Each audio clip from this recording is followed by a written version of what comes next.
Hello, I'm Dr. Caroline Shulman and I'm a GP and clinical lead for a homelessness team in a hospital in South London. I've worked in homeless health for around 10 years and I'm also the principal investigator for the project that we're going to discuss on homelessness and palliative care. I'm Dr. BrionyHudson and I've been a researcher on this project for the last 3 years. I'm Dr. Armstrong and I was recently recruited as the researcher on this project. So for the last 3 years, we've been working on a project exploring palliative care for people experiencing homelessness. When we talk about homelessness, we're not only referring to people who are living on the street, but also people who are vulnerably housed, such as those living in hostels or temporary accommodation.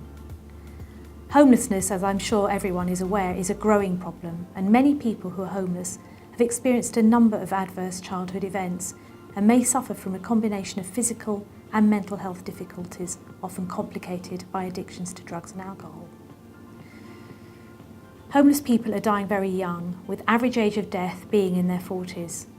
These deaths are often unsupported and undignified, with little opportunity for palliative care or advanced care planning.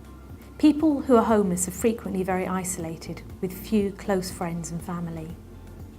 In order to understand how to improve the quality of life for people who are homeless, who have complex needs and may be approaching the end of their lives, we undertook a large qualitative study. This work involved interviews and focus groups with a range of people with experience of homelessness and those supporting them to explore what is currently happening when homeless people are sick and at risk of dying. We spoke with people who are currently living in homeless hostels or attending homeless day centres, and people who have moved out of homelessness but are now working within the sector. We also spoke to healthcare providers, including GPs, nurses, addiction psychiatrists and palliative care professionals, and a number of outreach and frontline staff working in services such as hostels and day centres. This work highlighted many complexities and challenges around providing palliative care for this group. Major gaps in provision for people with high care and support needs who are homeless are identified, with hostel staff often being left to provide care and support for some of the most unwell and vulnerable people in our society. The remit of hostels is to support people into recovery and out of homelessness. Hostel staff are not trained to provide healthcare support for people who are sick. However, we found out that they often end up going over and above their remit to support clients by providing personal and other essential care. Hostel staff describe challenges in getting support from other organisations such as social services.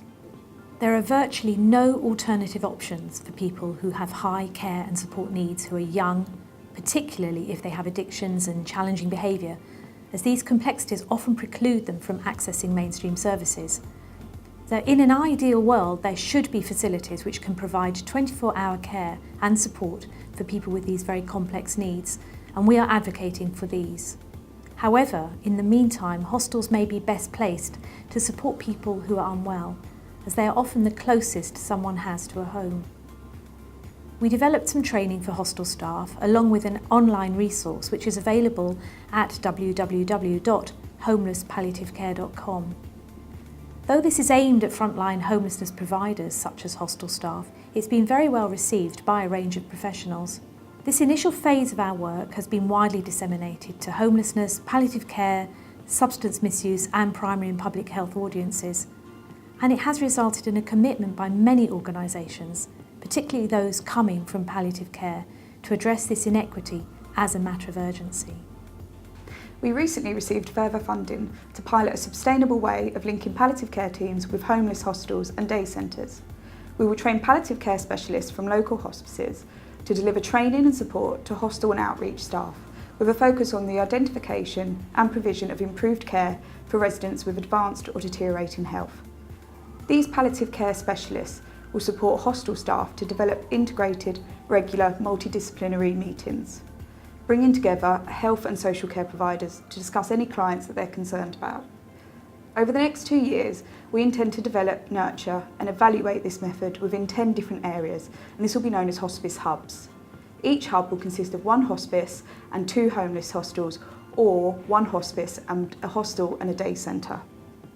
The aim is for this to be developed in a way that is sustainable, with work from the palliative care teams being embedded into their normal practice. People who are homeless and marginalised are frequently neglected, often dying young and in unacceptable situations. Our work to date has highlighted some of the challenges and inequities experienced by homeless people and those who are trying to support them, And we hope that our future work will go some way to improving the quality of life and the quality of death for this extremely vulnerable group.